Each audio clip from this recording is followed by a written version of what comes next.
Hello viewers, welcome to compete IQ, your gateway to exam success. आज हम करेंगे top 25 GK/GS MCQ previous year questions का practice set, जिसमें हमने most repeated questions को include किया है। ये सेशन आप लोगों को सभी गवर्नमेंट एग्जामिनेशन में हेल्पफुल होने वाला है, तो वीडियो को एंड तक ज़रूर देखिए and let's begin. The famous Pashupatinath temple is located in which country. Pashupatinath temple का नाम तो आप सभी लोगों ने सुना होगा। ये देखिए, ये बहुत ही फेमस टेम्पल है and very beautiful, once you should visit in your life time. ये किस कंट्री में लोकेटेड है? Then it is located in Nepal, तो correct answer is Nepal. Whose autobiography is Wings of Fire and Autobiography? Wings of Fire and Autobiography जो है, ये बहुत ही फेमस पर्सनैलिटी हमारे former president of India doctor APJ Abdul Kalam का ऑटोबायोग्राफी है। ये बहुत ही ज़्यादा पूछा जाता है एग्जाम्स में। विंग्स ऑफ फायर आप लोग याद रखिए, correct answer is APJ Abdul Kalam. Which of the following Carnatic musicians was the first to receive Bharat Ratna? Bharat Ratna receive करने वाली first Carnatic musician of India was MS Subbulakshmi. MS Subbulakshmi किस म्यूज़िक के साथ एसोसिएटेड है, या तो फिर किस आर्ट फॉर्म के साथ एसोसिएटेड है? देन कर्नाटिक म्यूज़िक के साथ एसोसिएटेड है, इंडियन क्लासिकल म्यूज़िक। आप लोग याद रखिए, इस तरीके से भी क्वेश्चन बनता है। तो correct answer is Madurai Shanmukhavadivu Subbulakshmi. Which of the following is the highest navigable lake in the world? Highest navigable lake जो है वो है टिटिकाका लेक। तो correct answer is Titicaca lake. ये कहाँ पे लोकेटेड है? Then it is located in the state of South America. Which of the following oceans is surrounded by the continent of North America and South America to the east? North America and South America किस following options में से किस ocean के eastern part में है? ये पकड़ लीजिए, आपका ओशन है एंड उसके ईस्टर्न पार्ट में north America and south America है। ये कौन से ओशन के साइड में है? देन पैसिफिक ओशन के। आप पिक्चर में देख सकते हैं, ये है मैप में देखिए, पैसिफिक ओशन के वेस्टर्न पार्ट में, नॉर्थ वेस्टर्न पार्ट में है Asia and south western part में है ऑस्ट्रेलिया, एंड उसी के नॉर्थ ईस्टर्न पार्ट में है north America and south eastern part में है साउथ अमेरिका। ऐसे क्वेश्चंस एग्जाम में बनते हैं एंड इंपॉर्टेंट है मैप से, ज्योग्राफी से। आप लोग याद रखिए, इस क्वेश्चन का करेक्ट आंसर है Pacific ocean. In which of the following years was the first जनजातीय खेल महोत्सव हेल्ड? देखिए, खेल महोत्सव बहुत सारे होते हैं, लेकिन जनजातीय दैट इज ट्राइबल पीपल का खेल महोत्सव फर्स्ट टाइम के लिए कब हुआ? देन ये फर्स्ट टाइम के लिए इन द ईयर 2023 में हुआ। एंड किसने होस्ट किया था? Then Odisha was the host state, Bhubaneswar Odisha में हुआ था। कौन से मिनिस्ट्री ने ये होस्ट किया था खेल महोत्सव? देन आप पिक्चर में देख सकते हैं, ये मैं ब्रॉड कर देती हूँ, ministry of culture and of government of India, जिसके अंडर आता है sports and youth service department, जो मिनिस्ट्री ऑफ कल्चर के अंडर आता है, एंड ओडिशा गवर्नमेंट के अंडर आता है। इन दोनों ने मिलके along with collaboration of Kalinga university Bhubaneswar Odisha में फर्स्ट टाइम के लिए 2023 में जनजातीय खेल महोत्सव होस्ट किया था। एंड विनर कौन रहा इस जनजातीय खेल महोत्सव का? देन वो भी ओडिशा रहा। ओडिशा में ही खेल हुआ एंड ओडिशा ही जीत लिया ट्रॉफी। दैट इज फर्स्ट जनजातीय खेल महोत्सव विनर भी आपको पूछ सकता है, ओडिशा। तो करेक्ट आंसर इस क्वेश्चन का है 2023। The 11th fundamental duty provides opportunities for education for the dash age group। देखिए, हमारा जो फंडामेंटल ड्यूटी है उसके कई सारे फेसेस रहे हैं। सबसे पहले fundamental duties Sardar Singh committee ने रिकमेंड किए थे, एंड इंदिरा गांधी जब प्राइम मिनिस्टर थी 1976 में, उनके प्राइम मिनिस्टरशिप के under after the 42nd constitutional amendment fundamental duties include किया गया था कॉन्स्टिट्यूशन में। एंड सरदार सिंह कमेटी ने 8 रिकमेंड किए थे फंडामेंटल ड्यूटीज़, लेकिन और 2 ऐड करके इंदिरा गांधी जी ने during her prime ministership 10 fundamental duties add किए। उसके बाद through the 86th constitutional amendment हमारा 11 फंडामेंटल ड्यूटी ऐड हुआ, जिसके अंडर या फिर जिसके according children under the age group 6 to 14 compulsory education provide कराना उनको हमारा फंडामेंटल ड्यूटी है। एंड यही फंडामेंटल राइट भी है। आर्टिकल 21A जो है, यही आपका fundamental duty 86th constitutional amendment से जो इंक्लूड हुआ उसी के अकॉर्डिंग है। Children under the age of 6 to 14 को फंडामेंटल राइट है हमारा एजुकेशन उनको प्रोवाइड कराना। तो इस क्वेश्चन का करेक्ट आंसर है article 6, age group 6 to 14। As per census of 2011, which union territory recorded lowest population growth rate? Lowest population growth rate जो है following options में से correct answer है ये है Lakshadweep. Lakshadweep has the lowest population growth rate as per census of 2011 and highest growth rate अगर हम पूछें then highest growth rate है पौंडीचेरी में. तो correct answer इस क्वेश्चन का है Lakshadweep. In which year were the Arms Act and Vernacular Press Act passed? Vernacular Press Act and Arms Act जो है 1878 में पास किया था. किसने पास किया था? Then Lord Mayo.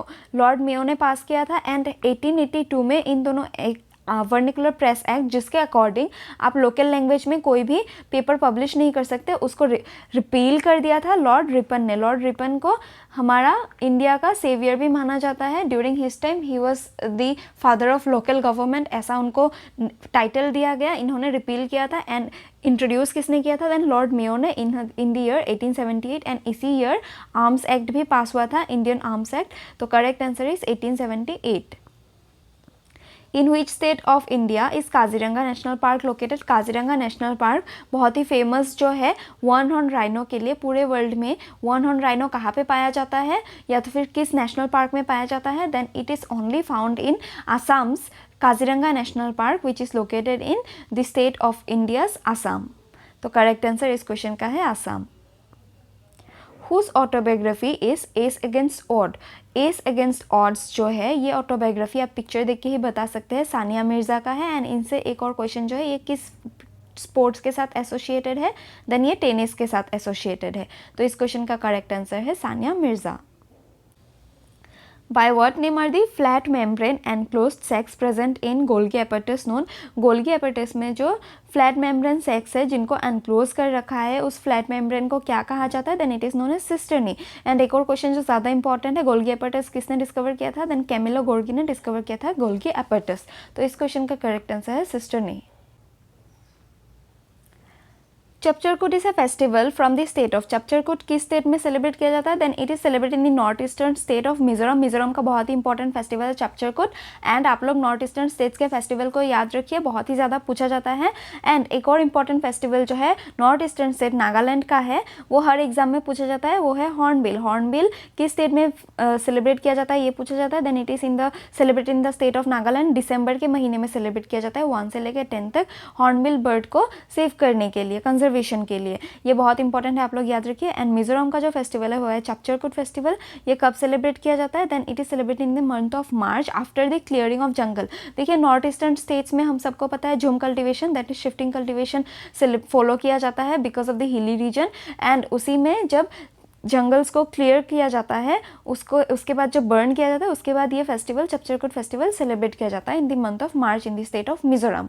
And Jharkhand का एक इंपॉर्टेंट फेस्टिवल है झुमुर. ये सब आप लोग याद रखिए. एंड इस क्वेश्चन का करेक्ट आंसर है मिजोरम.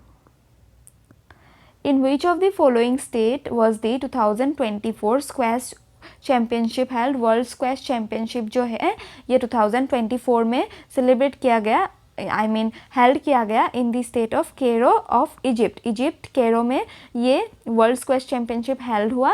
एंड इसके जो विनर्स है ये मेल एंड ये फीमेल, इन दोनों का नेम आप लोग कमेंट बॉक्स में मेंशन कीजिए, आपका होमवर्क है.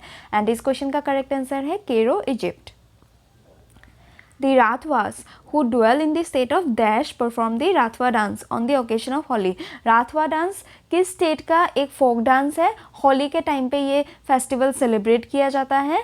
एंड ये ट्राइब भी है, किस स्टेट का है? Then correct answer is Gujarat का एक ट्राइब है, बहुत ही फेमस ट्राइब राथवा जो राथवा डांस करता है. Rathwa dance is the folk dance of which state पूछने से correct answer will be Gujarat. Which article of the Constitution of India provides for a governor of each state?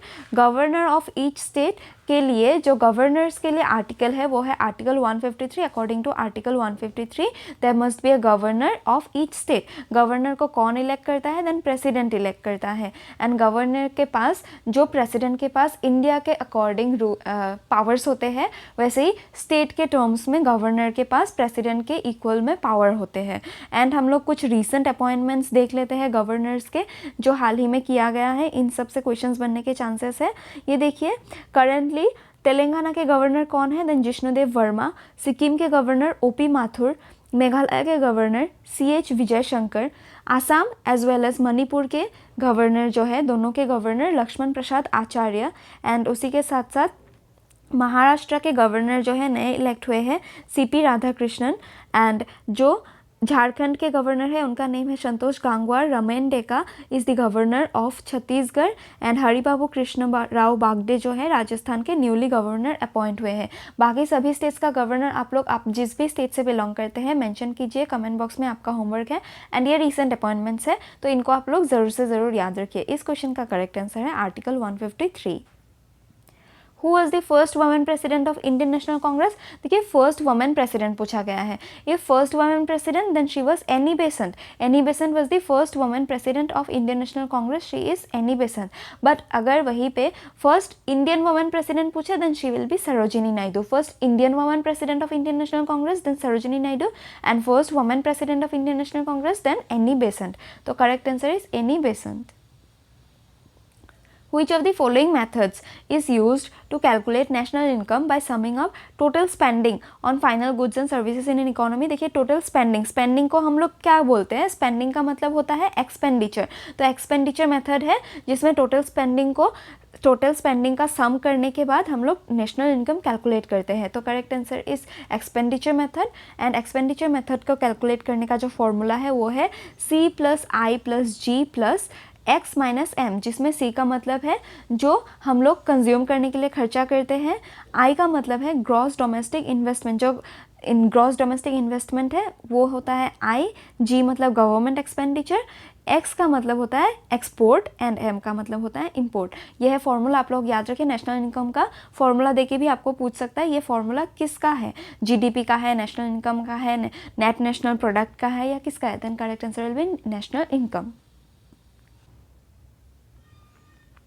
Ajmer Sharif क्या है? ये एक श्राइन है। किसका है? देन ये सूफी सेंट ख्वाजा मोइनुद्दीन चिश्ती का सेंट, ये सेंट जो है सूफी सेंट, इनका श्राइन है अजमेर शरीफ। ये देखिए आप पिक्चर में, बहुत ही फेमस सेंट है, आप लोग इनका श्राइन याद रखिए अजमेर शरीफ।